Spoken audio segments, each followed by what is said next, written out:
Alright, so it was announced in-game last night, not officially on Twitter yet, but in-game, that this is the banner coming on the 15th when the current Standard Headhunting ends. And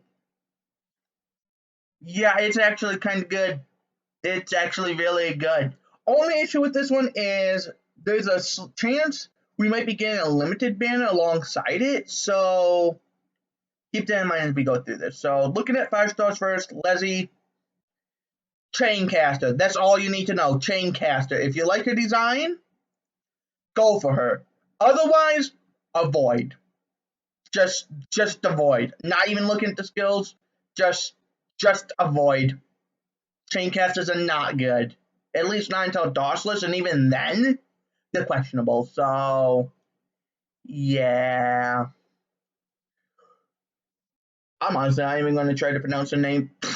I'm sorry, but basically, if you like Praminix, you'll probably like her. She's effectively an inverted Praminix. Skills, basically, she boosts the attack of allies in range, or like the dodge of them. Starts healing HP to everybody, reduces damage taken. Basically, she's an inverted Praminix. Praminix debuffs enemies. She buffs allies. So if you want a good buffer who also still attacks, here you go. Her E2 is pretty good as well. However, the real 5-star, as well as the shop unit. Yeah, the crazy bitch is here. The crazy bitch is back. Basically, Lapland is really fucking good. She is extremely fucking good. She is absurdly fucking good. Ranged guard, so she can hit stuff at a range. At E2, she gets a permanent silence. That's a permanent silence. Because she attacks way more often than every 5 seconds. So this is a permanent silence of whatever she's hitting. If she's in a trade station with Texas and Lapland, I mean not Texas and Lapland, Texas and Exia, it's pretty much the best setup you can have on a trading post. So yeah. So she's got good base skill. And her skills themselves, skill 1, solid. Once it's charged, it's just permanently active. She has some physical dodge. Skill 2 is where things get a bit interesting though. Deals a lot of damage. Obviously, you do have to charge it by attacking enemies. But it's pretty strong. It's actually really strong. Like I said, you don't have as much control as, say, Midnight or Arene, but you also have to realize, this crazy bitch has a permanent silence at E2. It's nuts. Her base skill is nuts. And the best part, she's actually stopping it. So if you don't want to pull on this banner but still want her, you can realistically still get her. Going to 6 stars though, Mountain. He's a brawler guard. If you like brawler guards, you're probably going to like him. If I'm not mistaken, he's the best of the brawler guards. He's got some bonus defense, some evasion. Pretty good stats all around. Base-wise, he's okay, I'd say. Skill-wise, he's got the standard just rapid-fire skill.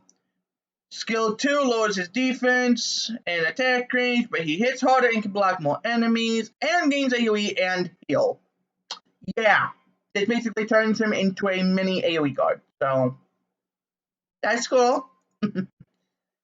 After that, skill 3, you attack slower, but you hit harder. You have a higher chance of dealing extra damage and making enemies. Yeah, he's just really good at punching shit really fucking hard, if you can't tell.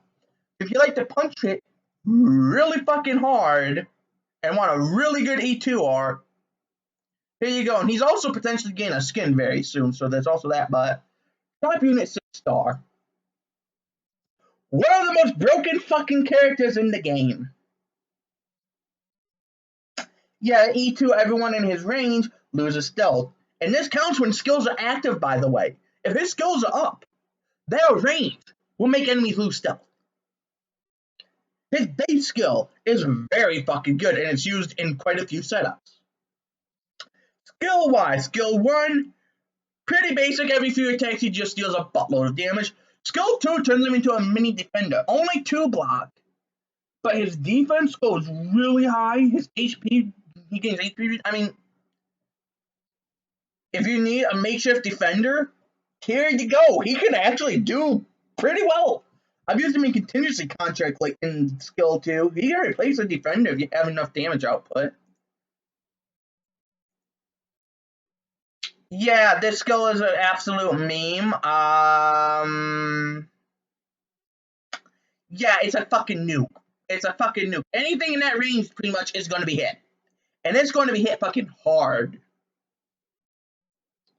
And you can charge it. If you get this to Master 3, it charges really fast. So you can actually just pretty much heli drop him in it. Hell, actually, the current EX stages for Walking the Dust, the boss one, you actually do use him as a heli drop quite often. So, yeah, and once again, he's a shop unit, and he's got some great fucking skins. I really like this one. But like, look at that! You got a little kitty cat! But yeah. Overall, thoughts on this banner? Should you pull? Should you hold? It's mixed because the 2 major units I would say you want are in the shop, and we are possibly getting a limited banner. So I would say hold. Wait to see what the next event is. If the next event is Undertides, then the shop unit. But if it's not, then I would say go ahead. There's realistically only one bad character, and I mean, who knows? Maybe you'll find a new waifu or something. But yeah, that's the new headhunting ban. If you found the video helpful, a like would be appreciated, and I'll see you in the next.